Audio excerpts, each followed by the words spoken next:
Welcome to Today in Prophecy, daily news in 15 minutes or less. I'm Tom Hughes. Well, this first story, wait till you hear this. If you haven't been alerted to it already, you need to be. This is by Alex Newman out of the New UN Pact for the Future turbocharges globalism. Governments and dictators from around the world gathered in New York and adopted a sprawling agreement to expand and further empower the UN. The controversial declaration approved by the UN General Assembly, known as the Pact for the Future, is seen by the UN and its member governments as a great leap forward for the cause of globalism. Friends, this isn't good news. In short, the UN is becoming UN 2.0, as top leaders of the organization put it. However, in the United States, at least, lawmakers, governors, and grassroots leaders are growing increasingly restless about what they perceive as a historic power grab, putting many attendees at the UN summit on edge as Donald Trump prepares for a possible return to the White House. UN General Assembly President Philemon Yang of Cameroon claimed the UN deal, get this, would lay the foundations for a sustainable, just, and peaceful global order for all peoples and all nations. According to the UN Secretary General Antonio Guterres, former leader of the world's preeminent alliance of socialist and communist political parties. In other words, this leader of Marxism across the world, the UN Summit of the Future represents an essential first step towards making global institutions more legitimate, effective, and fit for the world of today and tomorrow, transforming or empowering, as Alex Newman puts it, the UN with vast new authorities and responsibilities has been one of the major focuses of the massive gathering and is woven into the pact. Here's the quote: "We can't create a future fit for our grandchildren with systems built for our grandparents," continued Guterres. The final agreement adopted at the Summit for the Future formalized those ideas with the backing of virtually every national government and dictatorship on earth. We recognize that the multilateral system and its institutions, with the UN and its charter at the center, must be strengthened to keep pace with a changing world. We renew our commitment to multilateralism and international cooperation. We will transform global governance and strengthen the multilateral system. Wow. Only more globalism can handle the real and imagined problems facing humanity, according to the document.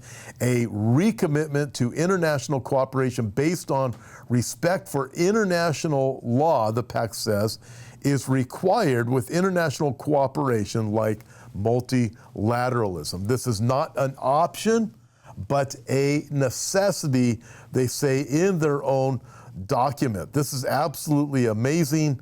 As you read all of this, it's about global governance. It's about, listen, I look at this and I look at what the Bible tells us is coming in the last days. Folks, they are driving this thing like a freight train right at us. A little bit more today, again, this is their own quote.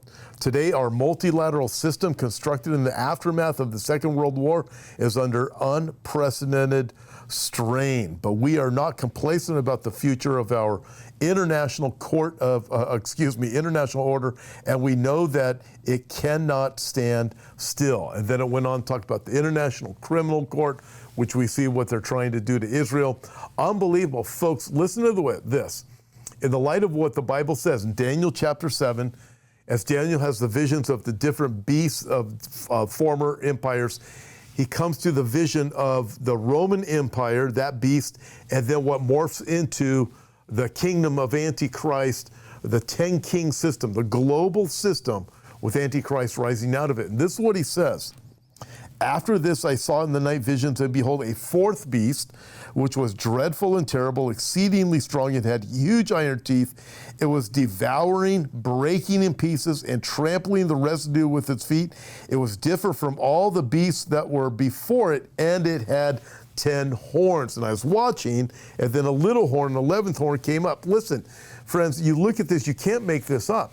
The Bible predicted these things. It prophesied that we're going to have this global government that's going to come at the end. I think of the same Antonio Guterres of the UN, who said a few years back, he said, what we need is multilateralism with teeth. This gives it the teeth, and this is what they are saying.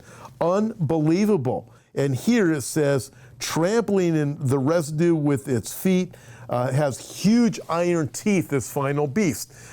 It's just crushing. Revelation chapter 6, verses 1 and 2, the rider on the white horse, it goes back conquering and to conquer without using conventional weapons, but conquering the people.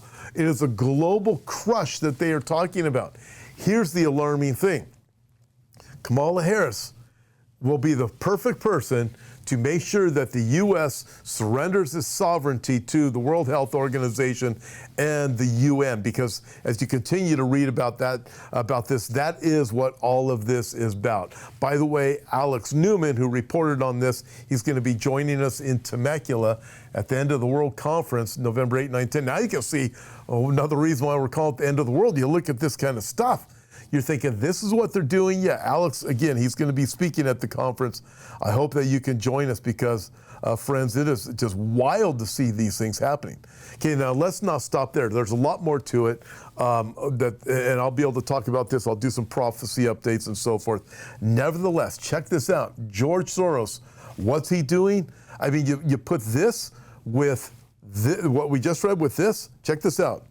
FCC moves, the article asks, foreign collusion. FCC moves with unprecedented speed to approve Soros' capture of over 200 radio stations with foreign cash just before the election. Leftist billionaire and Democratic mega donor George Soros has been leaning on the Democrat-controlled Federal Communications Commission for months in hopes of fast-tracking his group's acquisition of over 200 radio stations in over 40 markets, including stations that run shows from Glenn Beck, Mark Levine, Eric Erickson, Sean Hannity, and Dana Loesch. You look at this and think, this is unbelievable. There's bad news. I want you to look at this. So now George Soros, over 200 radio stations, he takes control, I believe it says here, over 100, and has the influence over... it's well over 100 million people. It's like 150 million people. Let me find it in here. That George Soros will actually have influence over from these radio stations. So what that means, will Glenn Beck comply or these others comply? No, that's not what it means. But what this does mean is that the employees are all going to work for Soros now. All the employees of the radio stations, guess what programs are going to start being cut? Guess what's going to be censored? Guess what's going to be eliminated? That's how this works. How do you think it happened? The MSNBC, CNN, you have all these different mainstream medias. Why are they all spouting out the same lies? Because of who owns them, and they find their people that they pay money to, and they say, this is what I want you to say. You ever wonder why they all say the same thing? Because they're owned by these people. And now, over 200 radio stations, George Soros is going to own prior to the coming election on November 5th. And you'll look at this and go, pretty unbelievable as you look at all of these different things that are taking place right now. You put that in, and you look at the UN, saying we're going to have this global pact, of course, it's for your safety. You have control of the media. This is what they know needs to be done. You have to control the narrative. They're controlling the narrative. Hitler did it. We're watching it take place right now. Wow. Interesting to see all of these different dynamics taking place all at the same time. Well, let's move on from there because there's still big news coming out of Israel. Check this out. The Pentagon is sending more troops to the Middle East as tensions grow. And I've been saying this for a while. You look at the war going on between Israel, now Hezbollah is really Israel and Iran. I've been saying this for a while. We are not at Ezekiel chapter 38 yet. Ezekiel chapter 38 happens at a time when Israel is dwelling in peace and safety. They are not there. And it also happens at a time when nobody else will get involved. Why would the Pentagon be involved right now when they give billions of dollars to Iran? We have Canada that just said, we're not going to give, $60 million to Israel? Nope, we're not going to do it. We have many people in the U.S. government saying we're not going to fund anything else with Israel. Kamala Harris said the other day, hey, she's considering rethinking. Of course, she said this several times already. So it's not news to people who are watching, rethinking the money that we give to Israel. We hear about talking of cutting off the ammunition to Israel. So you look at all these different things. We've given billions and billions and billions of dollars to Iran already, who fund Hezbollah. That money goes to Hezbollah, goes to Hamas, goes to the Houthis. So why would the U.S. be getting involved in this war to come along the side of Israel right now? I'm guessing, well, certainly not Ezekiel 38, because no one gets involved to support Israel at that time. So that's not happening now. However, my guess is because there's an election coming up, and the last thing that that those who are supporting Kamala, and they want Kamala to be the president, they do not want to have to deal with a major war going on over in Israel, because this is just going to give more and more people that will lean towards Trump and will bail on Kamala. And by the way, Kamala's numbers are plummeting, but they need to plummet a lot further. Okay, let's move on from there. Check this out. Following pager attacks, remember the pagers and the walkie-talkies? Following pager attacks, Iran investigating potential Israeli infiltration of IRGC. That's IRGC is the military of Iran, banning all communication devices. Wait a minute. So what are they going to do? Listen, obviously this is a major psychological war that's going on that Israel is just doing an outstanding job of winning this, what they did. So now any kind of electronic device, think of it, put your key in the car, you're going to be afraid to start the car, you're going to be afraid to open up your refrigerator, don't turn on the TV, don't turn on a radio, don't do anything. Because they have won this major psychological war. Israel is winning. Israel's going to come out victorious in this because it will push through to Ezekiel 38, time of peace and safety. But right now, what's Iran going to do? This is totally disrupts all of their communication. I mean, if you were a member of Hezbollah or Hamas, you got a phone call, would you answer it? Would you look at a pager and go, oh, let me see what that says? No, you wouldn't want those things anywhere near you. So they've got a serious problem. Well done, Israel. Kudos to you. Well, check this out. Look at this. Rashida Tlaib cries Islamophobia over cartoons showing her with an exploded pager. I mean, the hypocrisy of these people. She's evil. Ilhan Omar, AOC, all crying hatred towards Jews, all the anti-Semitism, all of us in the cartoon, and she is so offended. How could anybody spew such hatred towards me? She's a hater. She's an evil person. Ilhan Omar, AOC, the whole lot of them. Hey, finally, as we look at all of these things, thought we'd close with this. It's a train wreck, and how fitting it is for the direction this world is going on. Look at this train wreck. You see all of these different dynamics taking place.